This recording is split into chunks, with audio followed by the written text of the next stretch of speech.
semua, bertemu lagi dengan aku, host yang penuh ceria dan semangat, Diva di sini. One, two, three, open your ears, open your eyes. Apa kabar nih kalian semua? Kembali lagi bersama aku dalam podcast Jubar. Di episode kali ini kita akan membahas topik-topik yang gak kalah seru nih dari episode-episode sebelumnya. Sebelum kita lanjut ke topik, aku bakal ngingetin nih ke kalian kalau di Politeknik NSC ada banyak jalur pendaftaran. Ada jalur biaya potongan USP sebesar 1 juta rupiah, ada kelas layar yang bisa diakses dimanapun, lalu ada potongan biaya 50% untuk karyawan, tentunya dengan syarat dan ketentuan ya teman-teman. Dan yang terakhir ada beasiswa KIP, di mana banyak banget orang yang cari tentang jalur beasiswa. Untuk info lebih lanjut, kepoin kita yuk! Oke, langsung aja tanpa berlama-lama kita sambut bintang tamu kita hari ini, Ibu Sri Mulyani.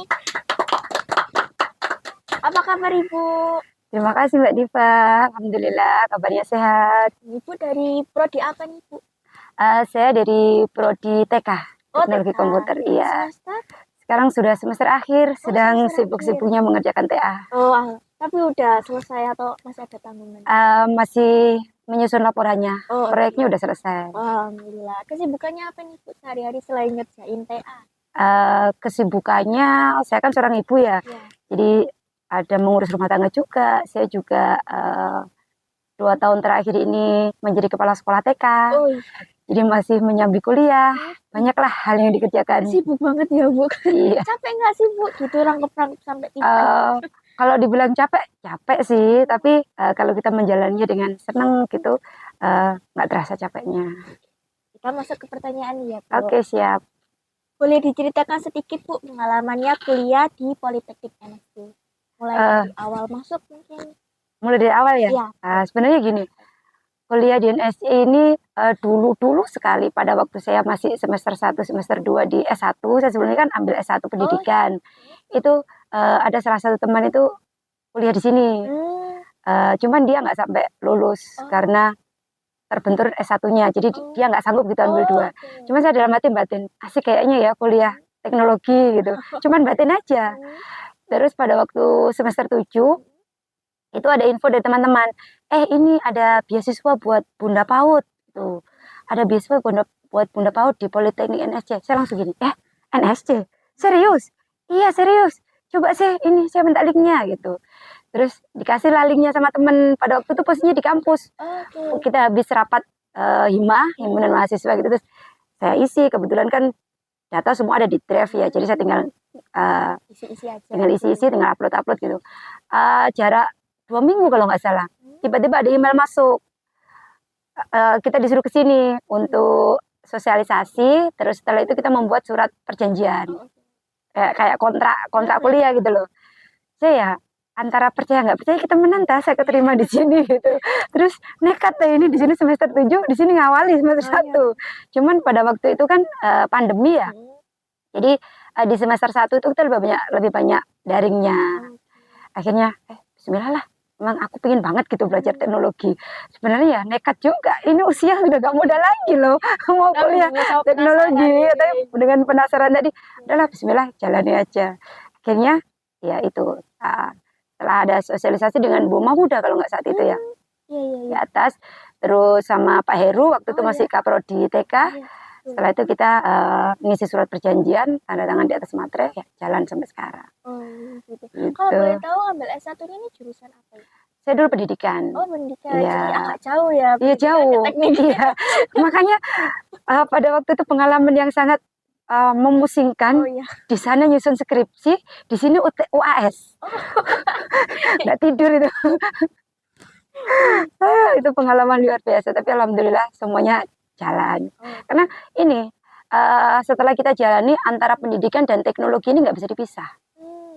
Nggak bisa dipisahkan. Pendidikan itu butuh supportnya teknologi. Dan sekarang kan kalau Mbak Diva jadi guru tuh ya, aplikasinya guru tuh luar biasa banyaknya. Kalau harus kita ikutin zaman juga. Iya, harus ikutin zaman juga. Kalau kita nggak melek teknologi, bener-bener apa ya, kayak ketinggalan gitu loh. Bener-bener kebingungan kita. Ibu kan ini udah ambil 2 kuliah gitu ya, Bu. Iya. Motivasinya apa sih, Bu? Kok bisa sampai ngambil 2 gitu? Nekat banget. Iya, nekat banget. Iya, Mungkin Mbak Diva aja yang masih muda mikir ya. iya, apalagi jurusannya beda banit gitu loh, pendidikan ke teknik. Iya. Ah, motivasi terbesar saya memang ini, dari dulu tuh saya ingin sekali menguasai, dunia teknik, dunia teknologi Oh, komputer.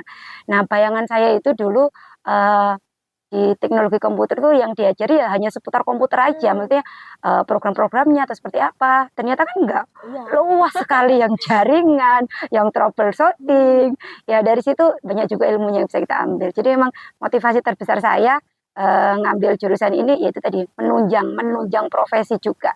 Sebagai seorang guru nggak boleh, nggak harus melek teknologi, Oh ya, apalagi gitu. kayak nyambung gitu ya. Iya, nyambung Masuknya. ternyata. Oke. Apa aja sih, Bu, manfaat kognitif yang diperoleh Ibu Sri waktu belajar di usia saat ini? Banyak sekali ya, Mbak. Karena kan, apa ya, kita kan, ada saya masih ingat motivasi dari dosen saya itu ketika, eee, otak kita itu terus dipakai, Oh itu ya. otomatis, kita itu akan jauh lebih produktif, terus Hmm, kita juga akan lebih semangat menjalani hidup, terus hmm. lebih awet muda yang jelas Oh itu. iya, Ilmunya itu terus update gitu iya loh. betul betul. Jadi ketika, kayak gini ya, saya dengan Mbak Diva kelahiran tahun berapa? 2004. 2004. Iya. Selisih berapa ya? 24 berarti umur berapa sekarang? 20-an. Umur 20-an. Berarti selisih 22 tahun dengan Oh saya. Tapi kita masih nyambung iya, ya. masih nyambung. Kita Katanya masih nyambung. sepemikiran Iya, gitu. karena apa ya? Dunia pendidikan itu ngefek sekali ke apa? Peningkatan kognitif kita, pengetahuan kita. Terus cara kita bergaul dengan masyarakat itu ngefek sekali. Nggak ketinggalan Gitu, gitu ya, nggak Bu, ketinggalan. istilahnya. Iya, selisih 22 tahun loh dengan Oh, tapi saya. bicaranya masih enak gitu ya, Bu. Masih nyambung-nyambung aja. Oke, kita lanjut ya, Bu. Menurut Ibu Sri, apakah teknologi modern dapat membantu pembelajaran bagi segala usia? Apalagi saat Ibu Sri ini kan ambil langsung ke teknik komputer gitu. Kalau menurut saya yang sepengalaman saya selama ini sangat membantu sekali, Mbak.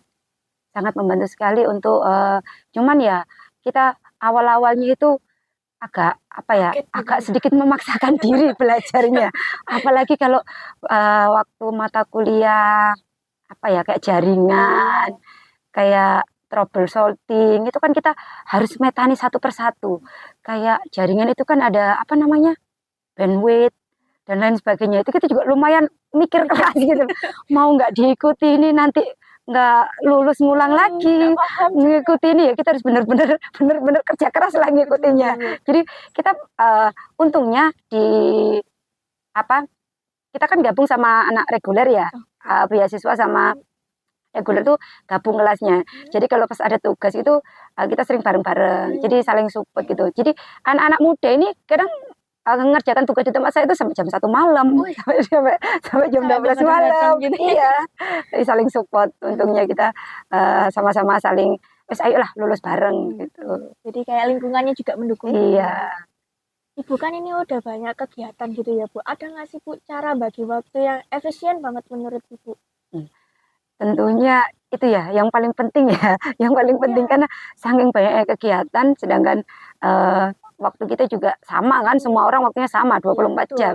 Cuman bagaimana efektivitas waktunya tadi ya. Iya betul. Jadi, kebetulan kan memang jamnya beda-beda. Hmm, Kalau dulu waktu masih, semester awal, semester hmm. 1 semester 2 itu kan saya masih kuliah juga di S1-nya. Jadi waktu itu agak sedikit Bingung gitu. kewalahan. Cuman kalau di semester 1 di NS itu kan tugasnya belum seberapa banyak, Iya jadi masih betul. bisa terhandle. Jadi kalau pagi itu saya ngurusi sekolah, kalau siang itu dulu saya kuliahnya siang, waktu di Oh, S1 di UNUS itu saya siang. Terus sorenya itu ngurusi keluarga, malamnya kuliah di sini. oh berarti dulu Begitu ambil terus. malam gitu. Siang, Oh, kuliahnya siang jam 1 sampai, jam 5. di NSC? Oh iya, di NS malam, Oh, di NSC ambilnya ambil kelas malam. malam. Oke. Jadi mulai pagi, pagi di sekolah, siang di kampus, sore di keluarga sebentar, malam di kampus lagi. Jadi kayak lanjut-lanjut Iya, gitu ya, Bu. iya. Susah nggak sih, Bu, gitu ngatur waktunya? Dibilang susah ya, susah juga ya, tapi ya tergantung kita aja. Yang penting support dari keluarga itu yang paling penting. Oh iya. Support dari keluarga, support dari pasangan itu yang paling penting. Makanya Mbak Diva penting cari pasangan yang support. Ya, Iya ya, betul betul. penting Tapi sekali. betul. Cari pasangan yang saling support itu penting, karena itu ngefek sekali dalam kehidupan Oh kita, iya, dalam juga karir nambah kita. semangat, Iya, motivasi dalam juga. karir kita, Iya, dalam betul. kehidupan kita tuh semangat. Oke. Cari pasangan yang benar ya. Kita lanjut ke pertanyaan berikutnya. Oke. Dari sudut pandang Ibu sendiri, apa ada nggak sih Bu perbedaan dari mahasiswa yang lebih mudah dari Ibu dalam segi komunikasi, informasi? Selama ini nyambung-nyambung aja sih Mbak, nyaman. Cuman untuk awal-awal itu mungkin ya anak muda ya, Oh, yang iya. reguler kan anak muda itu awalnya tuh gabung satu kelas dengan kita tuh masih ada gengsinya Oh, gitu iya. kayak. Tapi lama-kelamaan kita saling komunikasi terus sering ada tugas bareng gitu. Oh, iya. Oh ternyata meskipun sudah mak-emak ya, ternyata nyambung kok sama kita gitu. Ternyata asik juga kerja bareng gitu. Oke. Jadi, masih bisa. Jadi kayak nyambung-nyambung aja gitu Ya, komunikasi. nyambung-nyambung aja, santai aja. Apa aja sih Bu tantangan yang dihadapi ketika melanjutkan pendidikan formal dengan usia saat ini? Tantangannya banyak sekali, Mak. Yang jelas kapasitas otaknya kan sudah beda ya dengan anak yang muda ya. Ketika ada materi baru gitu, mungkin anak muda Mbak Diva sekali baca langsung set gitu Ya. bisa ya. Kalau kita tuh udah diulang lagi 3 sampai 4 kali, dicoba lagi 3 sampai 4 kali gitu baru kita bisa. Intinya meskipun kita sudah nggak muda lagi usianya ya, nggak bilang tua ya, tapi sudah nggak muda, nggak muda lagi. Tapi selama kita ada semangat untuk mencoba, gagal kita coba lagi, itu masih bisa, masih bisa aja. Cuman ya beda dengan anak-anak yang masih muda kan, ada ya istilahnya dikasih materi sedikit gitu langsung bus gitu. iya. Kalau kita masih pelan-pelan, Betul. gitu. Ada nggak sih Bu rasa takut di program studi teknologi komputer atau kurang percaya diri gitu? Iya ada, di awal-awal itu karena nggak sesuai ekspektasi awalnya. Karena kan di awal itu bayangan kita kan gini, ada tawaran dari Pemkot Surabaya, beasiswa teknologi komputer untuk Bunda PAUD. Oh iya. Nah kan gitu, yang ada dalam pikiran kita, yang diajarkan itu ya seputar pembelajaran PAUD yang berbasis teknologi. Kayak membuat modul ajar, kayak menguasai mungkin administrasinya, kayak semacam membuat PowerPoint, Excel dan lain sebagainya seperti itu. Tapi ternyata kan enggak. Jadi kita diajari caranya lebih dalam troubleshooting itu kalau ada laptop error itu seperti apa, terus caranya bandwidth nyambung komputer satu dengan komputer yang lain itu seperti apa, terus ngerimping kabel harus sama warnanya itu kita juga kok gini loh, sanggup ini kita kan seperti itu. Ini terus apa ya manfaatnya buat emak-emak ini apa ya, buat guru PAUD ini apa ya, kenapa kok guru PAUD ditawari beasiswa teknologi komputer tapi yang diajarkan seperti ini. Kita sempat kayak ada semacam berontak gitu. Lanjut enggak ya gitu kan, berat gitu loh. Betul. Kita metani kabel krimping itu ya Allah ya kabelnya dikit pendek gini masih bisa. Kalau yang praktek beneran panjang itu menyambungkan hijau sama hijau, merah sama merah, astagfirullahaladzim itu luar biasa. Sempat nggak percaya diri, lolos tangga ini. Sempat belum ada pengalaman gitu. Sama sekali nggak pernah pegang kabel. Mama suruh pegang kabel ngerimping. Tapi alhamdulillah pertama nggak bisa. Kita menghabiskan alatnya itu sampai berapa banyak itu sampai Pak Iyo itu dihitung ya Bu nanti hitungan belakang loh gitu Pak enggak Bu diguyoni gitu sama Pak Iyo saking banyaknya yang kita habiskan. Tapi ada ilmunya di situ. Nah sekarang gimana cara mengatasi rasa takut dan ketidakpercayaan diri saat seusia Ibu untuk lebih ingin mempelajari sesuatu yang baru?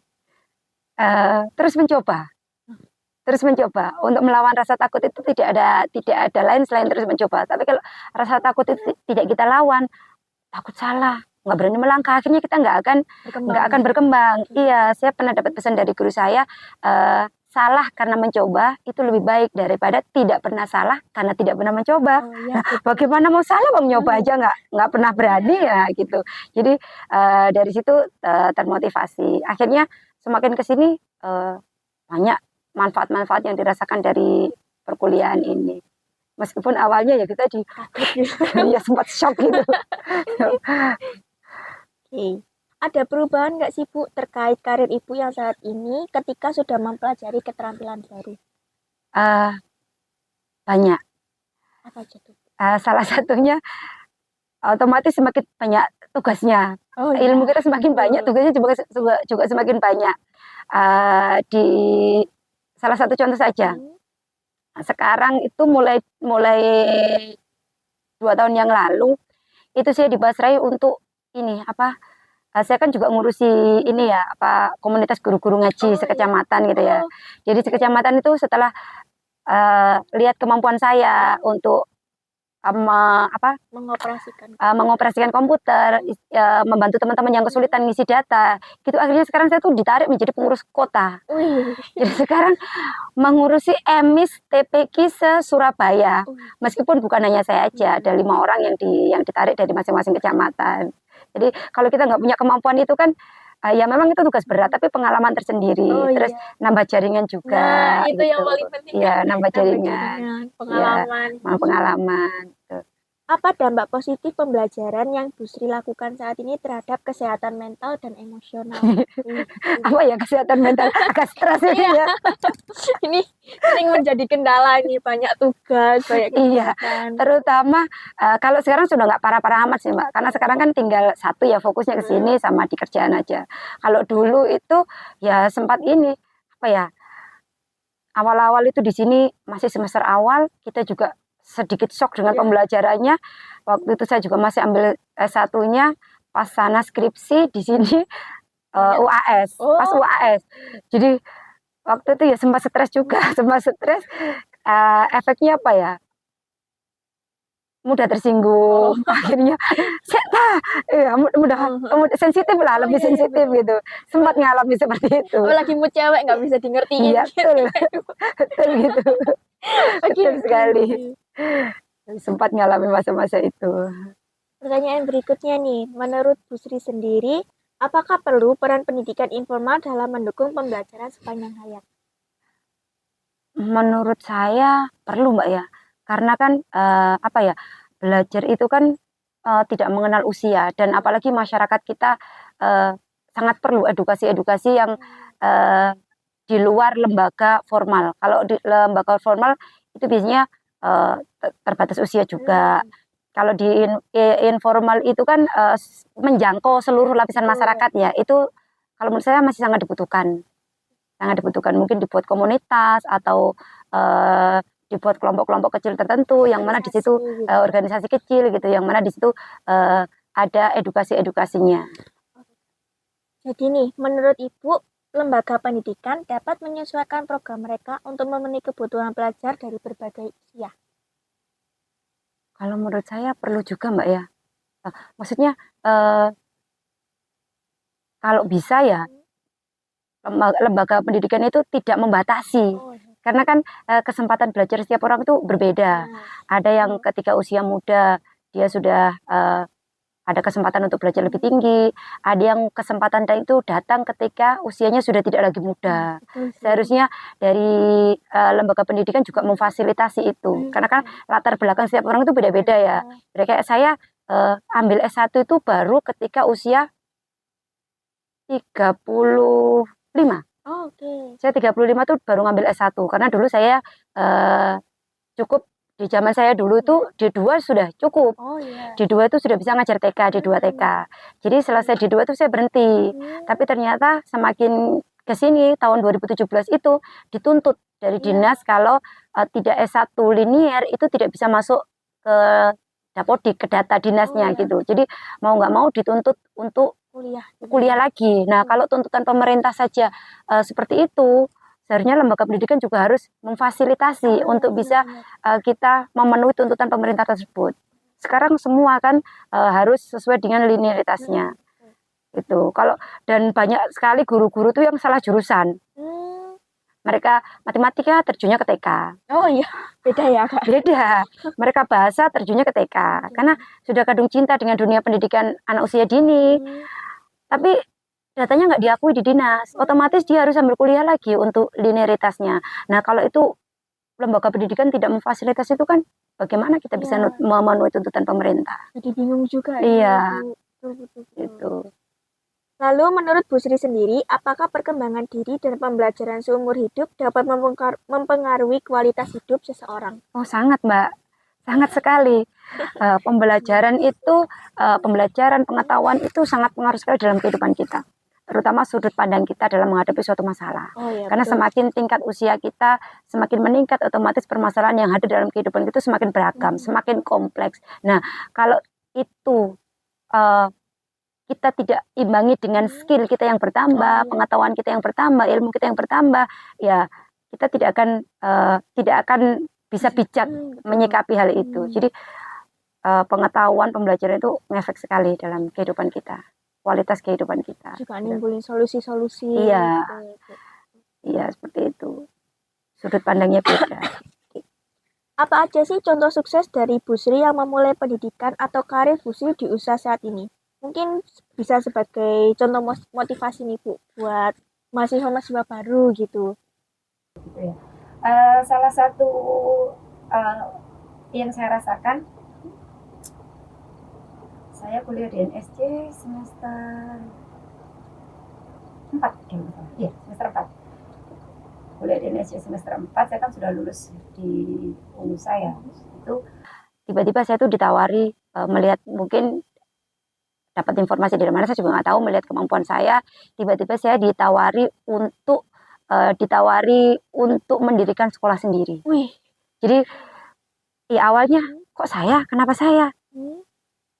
Nah, saya yakin Bunda bisa gitu. Saya yakin Bunda bisa. Jadi ada sebuah yayasan di mana itu sudah mempunyai gedung, sudah lengkap dengan segala fasilitasnya.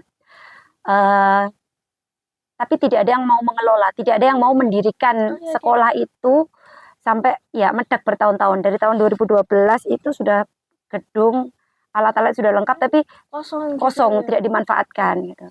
Akhirnya dari situ ya sudahlah, bismillah. Saya jadi tahun kemarin tanggal 13 Januari 2023 itu saya launching sekolah baru. Itu benar-benar merintis dari nol. Nah, itu salah satu manfaatnya kuliah di NSC saya rasakan betul di situ. Kenapa? Karena seluruh perizinan lembaga itu semua online, semua by system. Nah, kalau kita nggak paham IT, kita nggak ngerti sistem, ya bingung. Nah, itulah salah satu manfaatnya. Jadi, alhamdulillah itu salah satu hal yang saya rasakan. Jadi, apa ya? Kita tidak perlu mengungkapkan kita tuh seperti apa, tapi orang itu kan melihat, melihat dari sikap kita, dari keseharian kita, orang itu bisa melihat, oh ini mampu, oh ini nggak mampu. Jadi seperti dari kita tanpa diminta, tiba-tiba diberi. Nah, gitu. Tanpa masuk sendiri gitu ya. Tiba-tiba diberi tanpa meminta. Gitu. Kita masuk ke pertanyaan terakhir ya Ibu. Menurut Bu Sri sendiri, apakah budaya dan persepsi masyarakat terhadap pendidikan usia lanjut atau ilmu pengetahuan dapat mempengaruhi seseorang untuk terus belajar? Budaya dan persepsi ini Bu, apakah pengaruh seperti lingkungan sehari-hari? Kalau menurut pandangan saya pengaruh sekali sih Mbak. Karena nggak semua orang juga paham. Oh iya. Nggak semua orang juga paham. Makanya tadi di awal Mbak Diva tanya apakah perlu edukasi di informal ya, informal. Pendidikan informal itu emang perlu sekali karena nggak semua masyarakat menyadari pentingnya pendidikan di usia yang sudah tidak muda lagi, di usia yang sudah lanjut ya, katakanlah lapos ya tua-tua sekolah. Nah, karena kan ada seperti itu. Pandangannya gitu. Ya, pandangnya makanya itu yang nyambung dari pertanyaan yang pertama tadi emang perlu kita adakan forum informal untuk mengedukasi masyarakat tadi. Karena itu pengaruh sekali terhadap pola pikir. Kalau masyarakat kita semakin cerdas, itu kan pola pikirnya juga semakin maju. Sampah yang tadinya tidak bermanfaat, tidak terpakai, akhirnya kan bisa diolah menjadi macam-macam. Seperti itu. Itu kan menghasilkan juga. Bisa menghasilkan juga. Itu kan dari pola pikir juga kan. Nah, kalau pola pikirnya tidak didukung dengan edukasi, dengan pendidikan kan sulit juga. Nggak imbang. Nggak imbang. Baik, terima kasih kepada Ibu Sri Mulyani udah sharing-sharing dan cerita buat kalian. Jangan patah semangat dan terus belajar meskipun usia-usia nggak muda lagi ya. Tetap semangat, nggak boleh patah pendidikan gitu. Semangat semuanya. Jangan lupa like, komen, dan subscribe YouTube Politeknik NSC untuk episode-episode sebelumnya. Episode kali ini kita akhiri sampai di sini. Sampai jumpa. Terima kasih.